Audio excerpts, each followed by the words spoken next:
Bonjour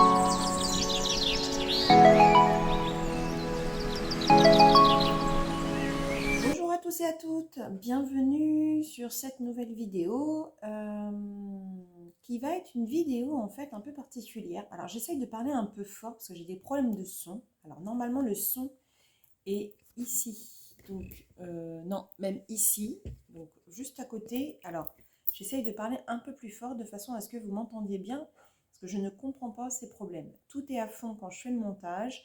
Moi quand je les écoute, elles sont très bien. Mais manifestement, vous avez quelques soucis à m'entendre. Et pourtant, on me dit que j'ai une voix très douce, et pourtant, ceux qui me connaissent disent que j'ai une grande... Donc voilà, en plus d'être en dessous de la ceinture, je vais quand même pas commencer à dire des vulgarités à l'écran. Donc, voilà. Donc j'essaye de parler un peu plus fort, ça sera peut-être un peu moins une voix douce, mais vous allez peut-être mieux m'entendre. Donc, j'ai décidé de créer un petit tag qui va s'appeler le tag de Virgin Colo, tout simplement. Je vais nommer 3 personnes à la fin des questions. Alors moi, je ne vais pas y répondre. Je répondrai peut-être d'ici un mois ou deux en fonction du tour qu'auront fait mes questions.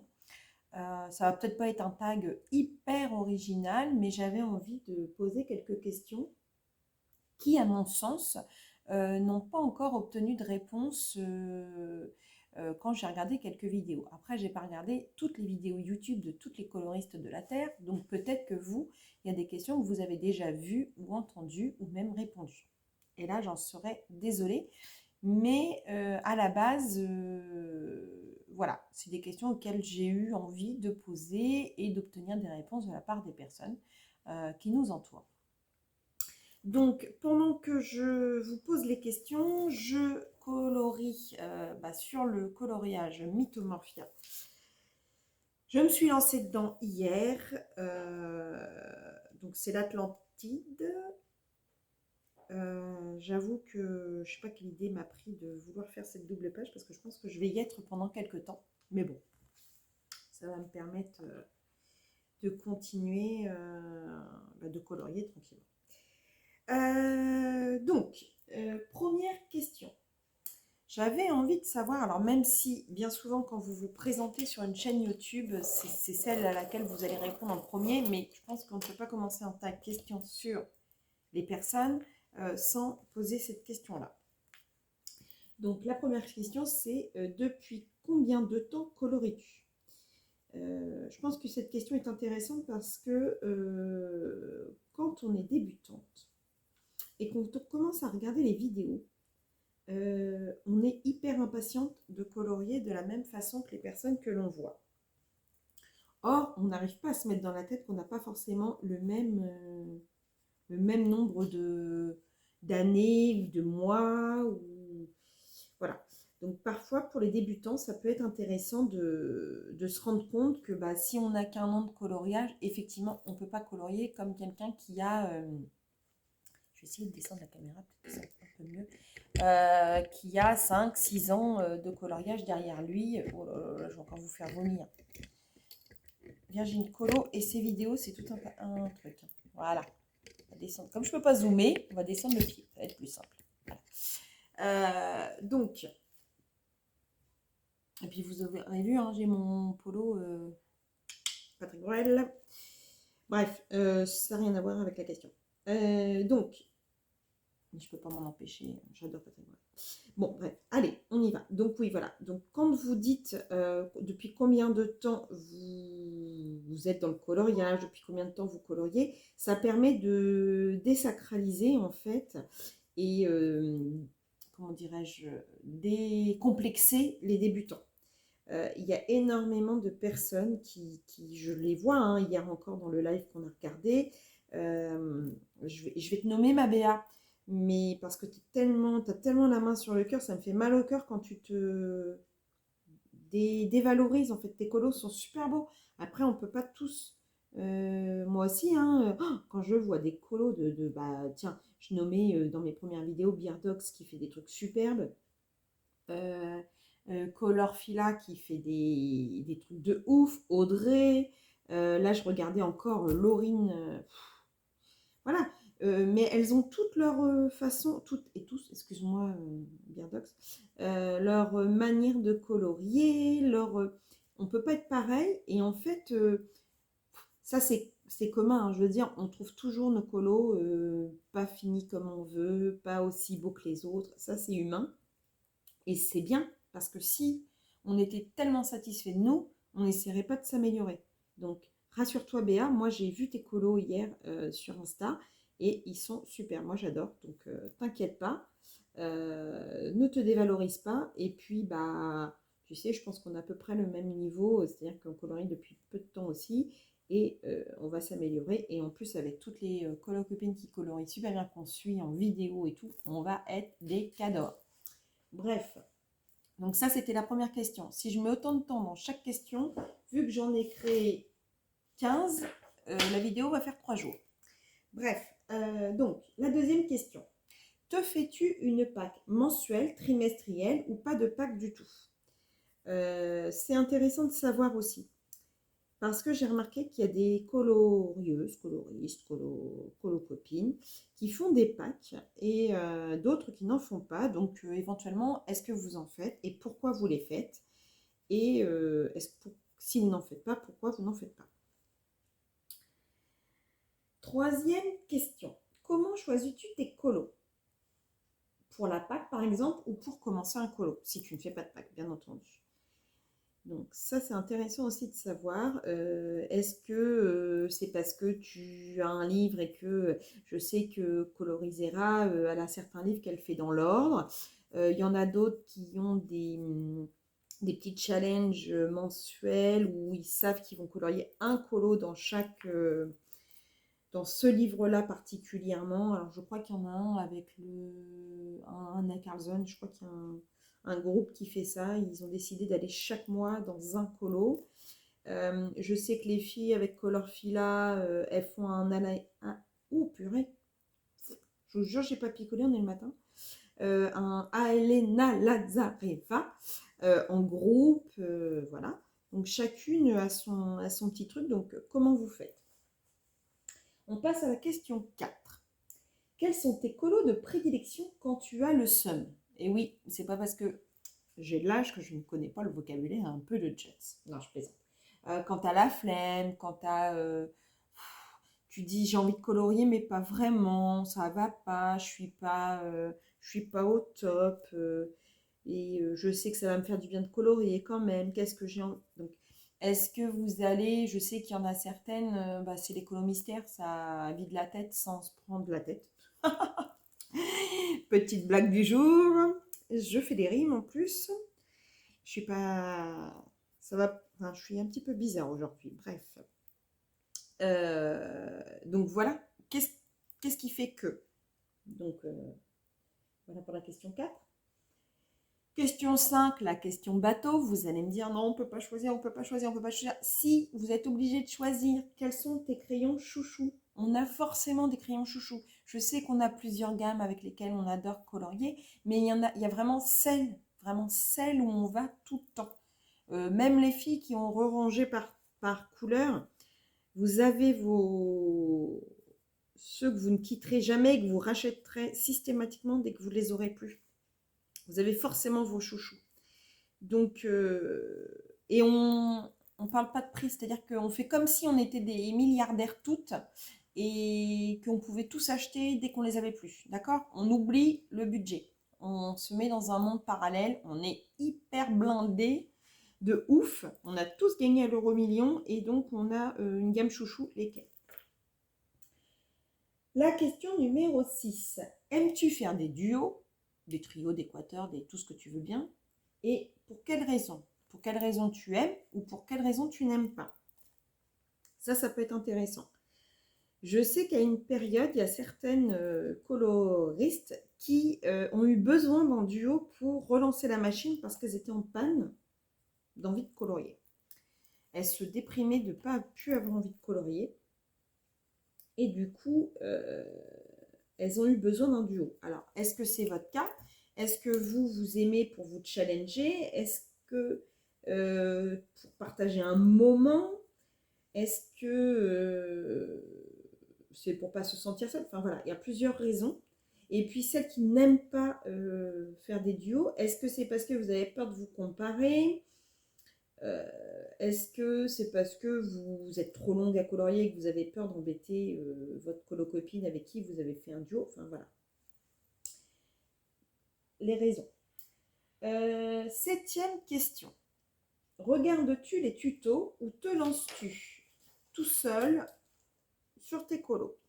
Est-ce que tu as tendance à regarder pas mal de tutos et ensuite te les approprier à ta façon, ou t'aimes pas les tutos parce que tu trouves que c'est trop scolaire et que toi tu t'aimes bien faire ta façon à toi de colorier, et du coup tu te lances à chaque fois sur tes colos de façon un peu en automate et tout seul, et tu y vas avec tes idées à toi.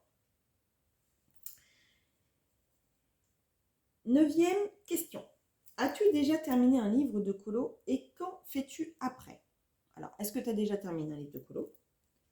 Ça, c'est une première question. Et si tu l'as terminé, qu'est-ce que tu en fais après? Est-ce que tu le découpes, que tu mets ça dans un... je sais pas, je sais qu'il y en a certains qui aiment découper les colos et du coup qui les rangent dans des trucs. Il y en a qui plastifient leurs colos, qui les collent au mur. Il y en a... Voilà. Qu'est-ce que toi tu en fais si tu as terminé ton livre de colo? Et si tu n'as pas terminé ton livre de colo, quand tu l'auras terminé, qu'est-ce que tu comptes en faire? Est-ce que tu comptes le racheter vierge, éventuellement pour le recommencer, pour ceux qui n'ont pas des doublons? Est-ce que tu comptes le garder dans une bibliothèque? Est-ce que, voilà, qu'est-ce que tu as envie de faire de tes colos terminés? Ensuite, si, si le tag, vous le trouvez nul, n'hésitez pas à me le dire aussi. Mais voilà, j'avais envie en fait de poser ces questions-là, et puis moi ça m'intéresse de savoir tout ça. Et puis alors comme je vous disais, je crois pas avoir déjà vu ces questions-là quelque part, mais bon, peut-être que je les ai vues, hein, peut-être qu'elles sont passées et que je les ai pas vues, hein, ça c'est possible aussi. Mais je vous jure, je les ai pensées ce matin, tranquillos, je les ai écrites et je vous les pose. Question, j'en étais où? À la question 9, donc on va passer à la question 10, ce qui est logique puisque après 9, on trouve 10. Et oui, en plus de ce tag, vous allez apprendre à compter avec moi. Lol. Je suis débile dans mes questions. Bref, comment tu te décides à acheter un livre? Alors voilà, qu'est-ce qui te décide? Alors, parce que je sais qu'il y a les achats compulsifs, des fois, on voit des vidéos et hop, il faut absolument qu'on l'ait. Ou est-ce que c'est parce que tu cherches toi-même des illustrations qui te plaisent?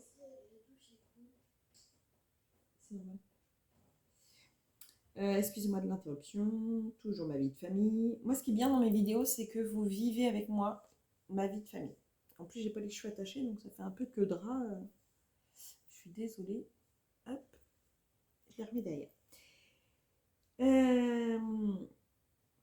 Vous aurez eu tout dans mon questionnaire. Hein. Donc j'ai dit quoi? J'ai dit comment tu te décides à acheter un livre. Voilà. Oui, donc je disais, il y en a certains qui, en voyant une vidéo, en voyant un colo, il me faut absolument ce livre. Et puis des fois, quand il arrive à la maison, on n'arrive pas à mettre le nez dedans. Mais bon, bref. Ou est-ce que tu as, tu sais quel type de crayon, comment on appelle ça? Un dessinateur, en fait, un illustrateur, il a une patte, voilà. Est-ce que tu sais que cette patte-là, elle est bien? Et donc, si tu le retrouves chez un autre illustrateur, par exemple, Kirby Rosan, il a sa patte. Et en fait, on retrouve un peu la même patte dans le cercle de la vie. Donc, moi, j'ai acheté le cercle de la vie parce que je sais que j'aime bien ceux de Kirby Rosan, même si je ne suis pas encore allée dans le cercle de la vie. C'est un exemple. Vous, qu'est-ce qui vous pousse à acheter votre livre? Donc ça, c'était la question 10. Je vous le donne en mille. Après la question 10 vient la question 11. Qu'est-ce qui te décide à suivre une chaîne YouTube? Alors, quand on va sur une chaîne YouTube, bien souvent, on commence à regarder une vidéo ou deux, bon, et puis on s'inscrit ou on ne s'inscrit pas. Qu'est-ce qui va faire que tu vas t'inscrire à la chaîne? Est-ce que c'est un conseil d'une autre youtubeuse? Est-ce que c'est parce que tu as regardé la vidéo et que la nana, elle t'a paru sympa et que tu as envie de délirer? Ou est-ce que c'est plus pour la technique? Voilà. Qu'est-ce qui te plaît? Qu'est-ce qui fait que tu vas t'inscrire à cette chaîne YouTube? C'est intéressant de savoir. Question 12.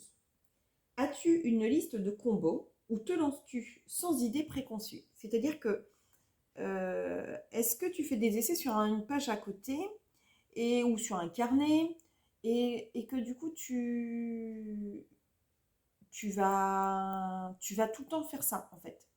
Je vais donner l'exemple.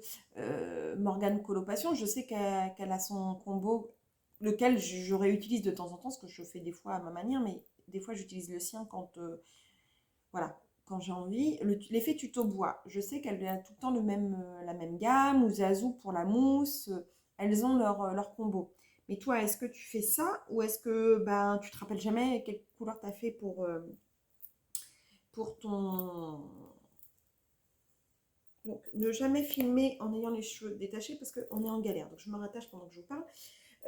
Voilà. Est-ce que tu notes les combos ou est-ce que tu y vas à la wall again, comme dirait une belle expression française, je crois que c'est pas française mais normande, je dirais. On dit toujours ça, nous, à la wall again, un peu olé olé. Tu te lances comme ça. Alors, voilà. Qu'est-ce que tu fais? Et pendant ce temps-là, moi, je n'avance pas dans mon colo. Question 13. Ah ah, pour les superstitieux, la question 13. Au début, je voulais m'arrêter à 13. Et puis, je me suis dit, il y a des superstitieuses, elles ne vont pas vouloir faire le tag parce qu'il y a 13 questions. Donc, je suis allée jusqu'à 15. Quand tu colories, qu'est-ce que tu fais? Je me doute bien que tu ne fais pas le ménage en même temps de colorier, mais est-ce que tu regardes des vidéos de youtubeuses, de coloriage? Est-ce que tu regardes des films, des séries? Est-ce que tu préfères être au calme en mettant de la musique? Qu'est-ce que tu fais quand tu colories? Après, ça peut être parfois on colorie en phase de live, parfois voilà. Mais là, en majorité des cas, vraiment, qu'est-ce que tu préfères faire? C'est intéressant de savoir ça. Question 14. Que préfères-tu pour tes fonds? Est-ce que tu aimes bien systématiquement utiliser des pochoirs et créer tes fonds?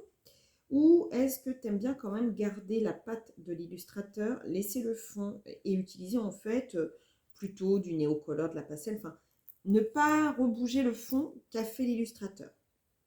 Qu'est-ce que tu préfères? Est-ce que vraiment ton imaginaire te pousse à systématiquement utiliser des pochoirs, des ronds, faire des... Ou non, tu préfères rester classique et utiliser juste ou de la nouveau mousse, de la pastel sec, de la pastel grasse, mais sans bouger, je ne sais pas si je suis claire dans la question, sans bouger ce qu'ils ont fait. Par exemple, là, c'est la mer. Est-ce que tu vas rajouter en plus des bulles que ce qu'elle a déjà fait? Est-ce que tu vas vouloir mettre encore plus d'algues et donc les créer toi-même? Ou est-ce que tu laisses le fond comme ça? Voilà. Et enfin, la 15e question, qui n'est pas une question, c'est à celle-ci que tu vas taguer 3 personnes. Et comme disait Audrey Mogg, tu devras, en même temps que tu tagues les 3 personnes, nommer le tag. Par exemple, moi, c'est le tag Virgin Colo.